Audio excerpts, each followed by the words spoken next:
آج یہ حدیث نمبر 6772 بخاری شریف سے، اس کا بیان ہے جس میں نبی پاک صلی اللہ علیہ وسلم کا ارشاد گرامی ہے، جب بھی کوئی زنا کرنے والا زنا کرتا ہے تو وہ مومن نہیں ہوتا، اور جب کوئی شراب پینے والا شراب پیتا ہے تو وہ بھی مومن نہیں ہوتا،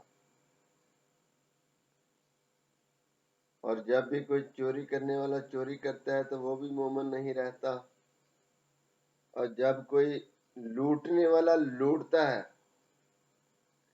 لوگ نظریں اٹھا اٹھا کر اسے دیکھنے لگتے ہیں تو وہ مومن نہیں رہتا۔ ابن شہاب سے روایت ہے، ان سے سعید بن مسیب اور ابو سلمہ نے بیان کیا، اور اسے حضرت ابو ہریرہ رضی اللہ تعالیٰ عنہ نے بیان کیا ہے۔ اس میں یہ جو بڑے بڑے گناہ ہیں، زنا، شراب، چوری اور ڈاکہ، یہ چار چیزیں اس حدیث کے اندر بیان ہوئی ہیں کہ اتنے سنگین گناہ ہیں کہ جب وہ ان گناہوں کے اندر بندہ ملوث ہوتا ہے تو اللہ تبارک و تعالیٰ کے پیارے محبوب کی زبان سے ہم نے یہ کلمے سنے ہیں کہ وہ بندہ مومن نہیں رہتا۔ اتنی سخت وعید ہے کہ اگر کسی کے اندر ایمان ہوتا ہے تو وہ یہ کام نہیں کرتا۔ ایمان کی موجودگی میں یہ جو چار کام آپ نے بتائے ہیں، یہ کسی مومن سے سرزد ہونے والے نہیں ہیں۔ تو پھر بندہ پوچھے، سوال پیدا ہوتا ہے کہ کیا وہ بے ایمانی کی حالت میں یہ کام کرتا ہے؟ یہ اس کا عمل ایسا ہی ہے جیسے آدمی بے ایمان ہے اور اس نے ایمان ترک کر دیا ہے، ایمان کو چھوڑا ہے۔ ایمان ان کاموں کے کرنے میں مانع ہے۔ اگر کسی کے اندر ایمان موجود ہے اور پھر وہ یہ کام کرتا ہے، یہ ممکن نہیں ہے۔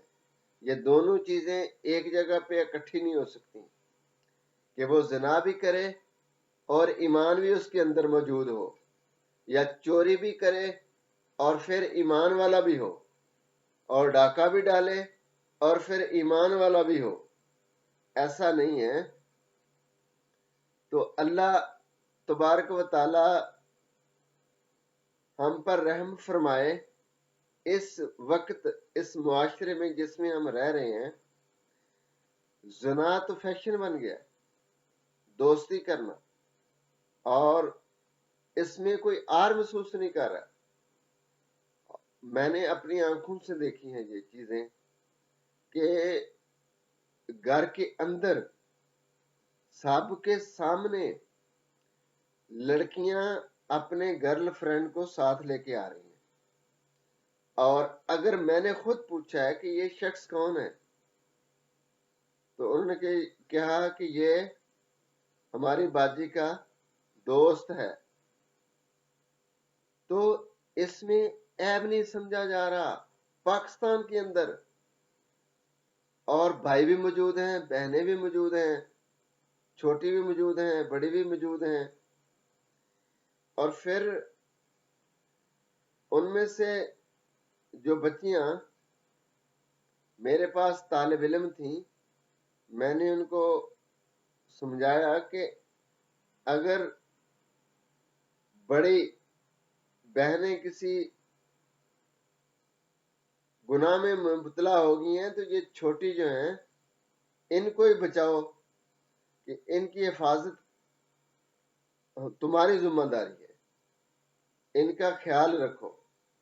یہ دوستی کرنا لڑکوں سے اور سرعام کرنا یہ تو بہت سنگین جرم ہے، اور یہ دوسروں کو پھر دعوت دی جا رہی ہے کہ یہ عیب نہیں ہے.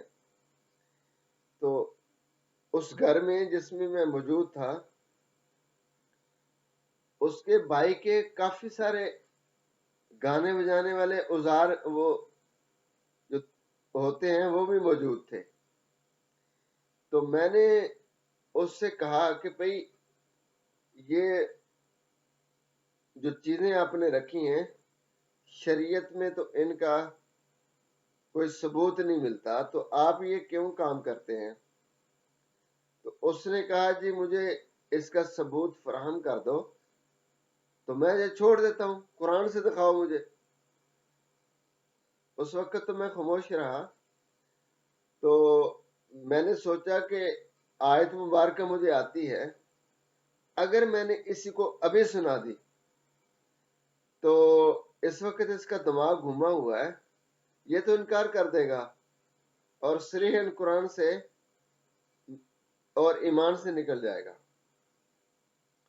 تو پھر دوسرے موقع پر جب میری ملاقات ہوئی تو میں نے اس سے پوچھا کہ بھئی آپ قرآن کو مانتے ہیں اور قرآن پہ عمل کرنے والے ہیں، اور جب قرآن کی کوئی آیت بتائی جائے تو آپ اس پر عمل پیرا ہو جاتے ہیں. اس نے کہا جی ایسا تو ہونا چاہیے. تو میں نے کہا پھر قرآن پاک میں آتا ہے وہ جو آپ بھی جانتے ہیں، اس کے بارے میں تو آپ کو شک نہیں ہے کہ اللہ نے قرآن میں ہی نماز پڑھنے کا حکم دیا ہے. تو جب آپ نماز ہی نہیں پڑھتے تو دوسرا حکم میں آپ کو سنا دوں گا کہ تو کیا آپ اس کو پورا کر لو گے؟ نماز جس کا سب سے زیادہ حکم آیا ہے وہ تو آپ پڑھ نہیں رہے. تو وہ شرمندہ ہو گیا اور اس کو پھر بات آگے سے کوئی نہیں آئی. تو آج یہ وہ چیزیں ہیں جن سے سختی سے منع کیا ہے کہ آدمی کا ایمان ہی نکل جاتا ہے. وہ ایمان والا اس وقت ہوتا نہیں جب یہ گناہ کرتا ہے. تو آج ہمارے ماحول میں یہ چیزیں عام رائج ہیں. پہلے قانون تو موجود ہے ابھی بھی اور پہلے بھی نہیں.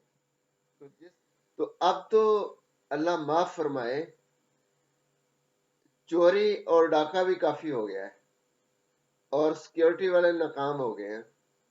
اللہ جانے کیا مسئلہ ہے. اللہ ہماری حفاظت فرمائے. یہاں ملکی جو ہماری حالت ہے یہ اس وقت بہت کمزور ہے سیکیورٹی کے لحاظ سے بھی، اور تمام معاملات جو ہیں وہ بگڑ گئے ہیں. معیشت کے لحاظ سے بھی پاکستان بہت پیچھے چلا گیا ہے. تو اللہ نے یہ ہماری طرف انہی گناہوں کی وجہ سے سختی جو فرمائی ہے، اللہ پاک ہم پر رحم فرمائے کہ اس دلدل سے ہم نکلیں. اللہ تبارک و تعالیٰ کسی قوم پر ظلم نہیں کرتا. اللہ تعالیٰ ظلم کرنے سے پاک ہے. ہم لوگ خود اپنے اوپر مصیبتوں کو کھینچ کھینچ کے لاتے ہیں. جب ہم گناہوں میں مبتلا ہوں گے تو مصیبتیں تو آئیں گی. مصیبتیں گناہوں کی وجہ سے آتی ہیں اور عذاب گناہوں کی وجہ سے آتے ہیں. بندے پر جو تکلیف آتی ہے اس کے اپنے کرتوتوں کی وجہ سے